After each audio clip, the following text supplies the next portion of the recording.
Preparing your air conditioner for the summer should be an important part of your spring checklist. Proper maintenance will make sure your air conditioner works at peak efficiency. It will also help you avoid costly breakdowns and extend the life of your air conditioner.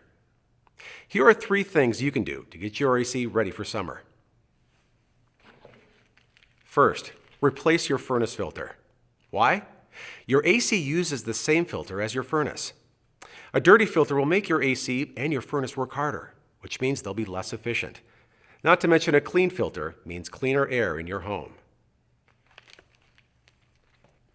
Second, and this is one a lot of people forget, change your thermostat setting to cool.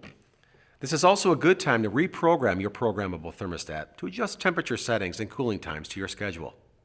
If you don't have a programmable thermostat, you might want to look into one. It will save energy by turning on your AC only when you need it. Finally, be sure to get your air conditioner checked regularly by a trained professional.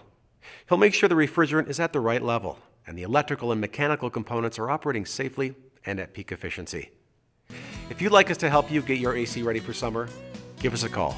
We'll be happy to help you out.